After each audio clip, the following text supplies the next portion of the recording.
Stéphanie, dans Stéphanie, on a nié, on a ni, tu vois.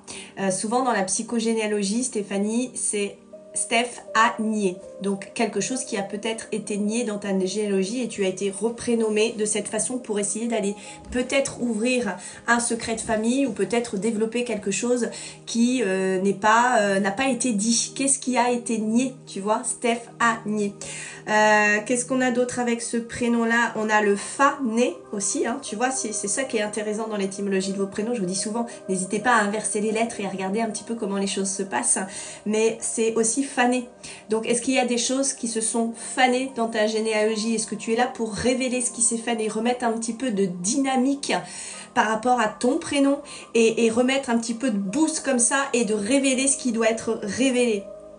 C'est fou. Ah oui, là, c'est vrai. Donc, voilà, les prénoms vous parlent énormément. Donc, on a le nid aussi, hein, dans le nid. Voilà, Stéphanie, nid. Le nid, c'est aussi le nid, hein, donc le foyer, la famille. Donc, encore une fois, dans le foyer, dans la maison, qu'est-ce qui a été effectivement nié? Qu'est-ce qui s'est fané? Est-ce qu'on a une étymologie de séparation aussi qui vient et que tu dois relier par rapport à tes généalogies? Voilà, le prénom est une source incroyable.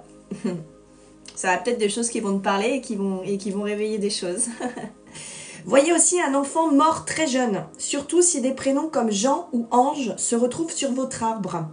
Au sein de votre prénom est écrit Naine. Ah oui, si on inverse, on tombe ça. Qui symbolise cet enfant mort. Le souci de votre ascendance est un rejet du nid, du foyer. Stéphanie, nier. Êtes-vous dans le déni, refus de voir la vérité en face? Un garçon était attendu, vous naissez en fille. Voilà de quoi donner dès la naissance une belle problématique quant à votre identité sexuelle. Je vous conseille de bien réfléchir sur votre sens de vie et de foncer. L'action est faite pour vous, surtout ne larmoyez pas sur votre sort. Prenez les rênes de votre vie en main et foncez. Le chant, les sports, les compétitions, le théâtre sont formidables pour vous faire bouger. N'oubliez pas les voyages qui vous permettent d'avoir un regard nouveau sur le monde. Tu devais être un garçon? Ah bah... Alors, quand on attend effectivement un garçon... T'es la première en plus, Steph, ou t'es la combientième dans la fratrie? T'es l'aîné, d'accord. Donc, ouais, alors après, c'est en plus compliqué pour l'aîné parce que dans l'ordre des choses, le premier, c'est un garçon qu'on attend. Bon, maintenant, moins, avec notre génération, beaucoup moins.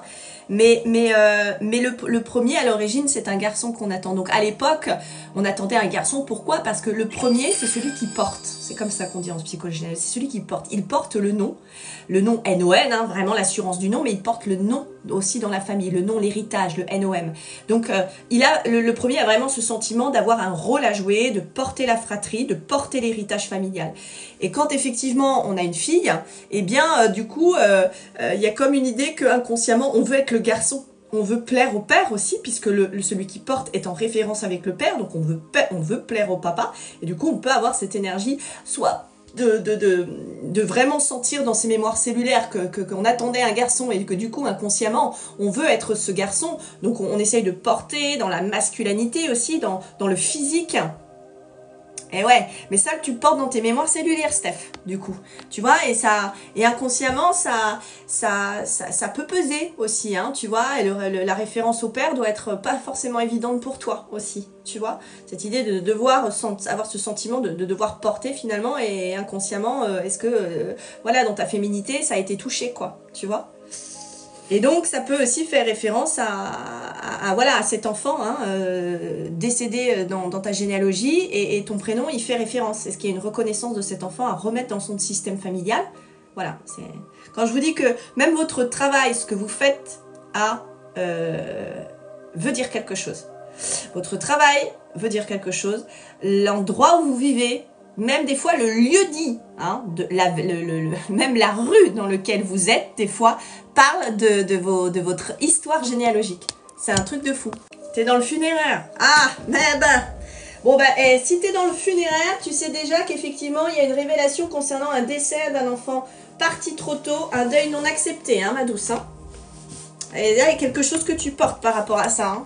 Si t'as des tendances à t'habiller toujours en noir ou à dormir un peu sur le dos... Tu sais que tu as certainement un deuil non validé, un enfant parti trop tôt dans ta généalogie. Hein. Tu vis avenue de la Constellation. C'est une blague. C'est une blague. Non mais alors là, truc de fou. Avenue de la Constellation. Steph. Non mais là, tu t'as pas un message qui est en train de te faire passer là? Est-ce que tu pourrais, s'il te plaît, t'intéresser à ta psychogénéalogie? Est-ce que tu pourrais aller voir un petit peu ce qui s'est passé chez tes ancêtres? Parce que oui, effectivement, tu portes un poids qui est quand même relativement important, qui peut-être engendre des blocages dans ta vie actuelle, hein, et donc si t'as pas encore compris le message, on va te foutre dans une rue qui s'appelle le 13 de la Constellation. 13 qui correspond à la mort dans le tarot de Marseille, le deuil, le décès. Constellation qui nous parle de constellation familiale. Voilà, merci bien. Et ton prénom qui vient de nous révéler énormément de choses. Allô? Wouh! Non mais Steph, c'est une blague. L'autre, elle a des signes de malade mentale. Elle s'appelle Stéphanie, elle habite au 13 Constellation. Je sais pas ce que tu veux de plus pour avoir des informations concernant ta généalogie. Je crois que Steph, c'est aujourd'hui celle qui doit libérer quelque chose au niveau de ta généalogie, quoi. Non mais je te crois, Steph. Non mais c'est un truc incroyable. Regardez les loulous, le hasard qui n'est pas hasard de la vie. Elle vient sur mon live, on part sur un truc sentimental. Je lui parle de sa généalogie, je lui détaille son prénom, ce qui n'était pas à l'origine le cas. Je lui parle de la rue, elle me parle de constellation, le 13, enfin, c'est un truc de fou. C'est ouf. Ouais, c'est clair, c'est ouf.